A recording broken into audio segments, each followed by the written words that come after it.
안녕하세요. 온라이디오 경찰 승진 형사소송법 이경철입니다. 자, 여러분들 이번 승진 시험 보느라고 수고 많이 하셨습니다. 이번 승진 시험 문제 자체는요, 여러분들이 처음에는 좀 접근할 때 어렵지는 않았을 걸로 봅니다.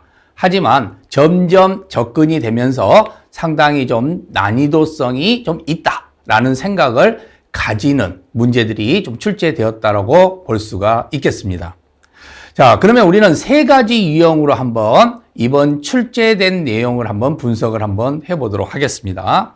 자, 첫 번째를 보게 되면은요, 이번 시험 자체는 기존의 기출문제와 비슷했습니다. 그렇죠? 그래서 여러분들이 기출문제를 이렇게 공부를 하셨던 분들도 많은 내용들이 좀 비슷한 내용들이 많이 있기 때문에 보통 뭐 30개 이상은 기출문제 가지고도 여러분들이 충분히 해결을 할 수 있는 문제들이 출제했다고 볼 수가 있는 겁니다.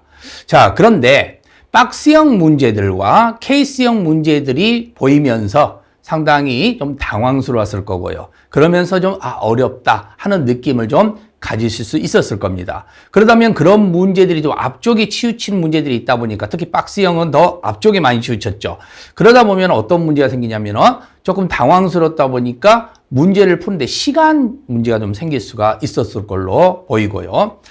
그러다 보니 두 번째 포인트에서 잡은 것처럼 합격 난이도성이 약간 떨어지지 않을까. 그렇죠? 그래서 한두 문제 정도는 떨어지지 않을까라는 것을 조심스럽게 한번 예상을 해볼 수 있겠습니다. 그리고 세 번째는 특이점이라는 게 있는데요. 특이점이라는 것은 여러분들도 아마 예상은 했을 겁니다.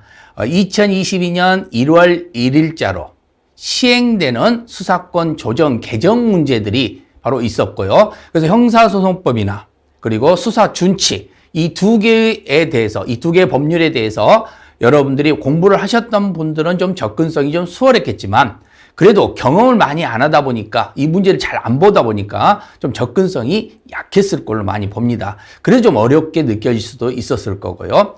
그리고 케이스형 문제, 즉 변호사 시험 문제가 바로 여러분에게 또 발목을 잡을 수도 있을 겁니다. 내용 자체가 많다 보니까 이게 어떤 내용의 문제인지 좀 난이도성이 좀 보였다고 보겠고요. 자, 그런다 보면 결국은 이런 변호사 시험 문제 유형이 앞으로도 그렇죠, 계속해서 출제되지 않을까 하는 생각은 한번 점쳐볼 수 있을 것 같습니다.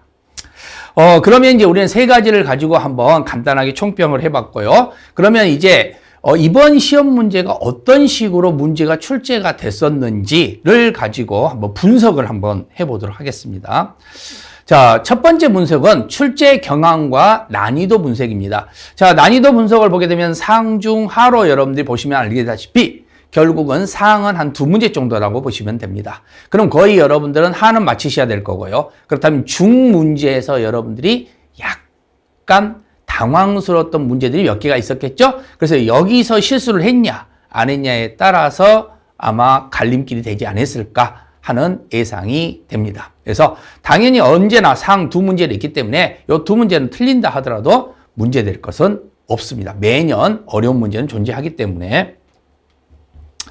자, 그리고 두 번째를 한번 분석을 해봤더니요, 출제 경향과 지문 분석이라는 걸 한번 분석을 해봤어요.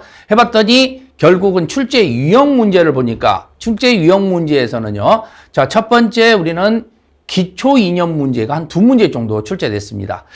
기초 이념 문제는 매년 이렇게 출제가 많이 됩니다. 그렇죠? 그래서 결국은 형사소송법이라는 성격과 관련된 문제에서 출제가 될 수 있고, 그리고 형사소송법에 있어야 될 당사자와 관련되어 있는 문제면서 변호인이 추가가 되겠죠? 자, 그래서 검사, 피고인, 법원, 변호인 이런 문제들이 또 출제가 많이 되고 있었는데요. 이번에도 여지없이 기초 개념 문제에서 두 문제 출제가 됐고요.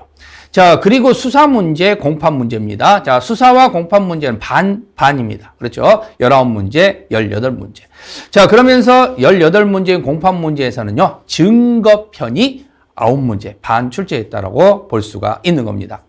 앞으로 2022년 경찰 채용시험에서는 수사와 증거편만 출제가 됩니다. 그러다 보면 오리지널 공판 문제, 재판 문제는 이제는 승진 때만 출제가 될 문제로 돼버리겠죠. 그러면 결국은 채용시험에서는 당연히 재판이라든가 오리지널 공판 문제는 빠지고, 그리고 승진시험에서 그런 오리지널 공판 문제나 그리고 나서 일반 재판 문제들이 출제가 얼마나 될 것인가는 아마 내년에 좀 한번 봐야 될 것 같고요. 그런데 일단은 이런 유형으로 지금 현재는 반반, 그러면서 증거 반을 공판에서 출제하고 있다라고 생각을 하시면 되겠고, 직결심판 문제는 당연히 채용이나 승진이나 마찬가지로 직결심판 문제는 출제가 될 걸로 보입니다.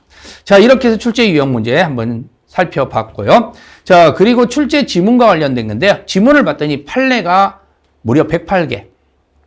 그죠? 그리고 법조문이 54개. 이렇게 출제가 됐습니다. 그래서 법조문과 관련돼서는 이번 시험 문제에서는 형사소송법, 형사소송 규칙, 그리고 수사 준칙, 국민참여재판법, 직결심판법, 그리고 경찰관 직무집행법이 출제가 됐다라고 보시면 됩니다. 그래서 결국 54개 지문이 출제가 됐고요. 그런데 뭐 보통 승진시험 문제에서 일반 승진시험 문제 역시 다 이렇게 출제가 되어 왔습니다. 그렇기 때문에 역시나 뭐 이것은 크게 변화된 것은 없다. 그리고 판례 쪽이 출제가 많이 되면서 결국은 최신 판례가 9개 지문이 보였다는 것도 하나의 특징이 되는 겁니다. 그러다 보니까 결국은 여러분들이 기출문제만 가지고 공부를 하셨던 분들이 바로 여기 있는 기타 특징에 의해서 결국은 어려움이 좀 겪었을 걸로 보여요.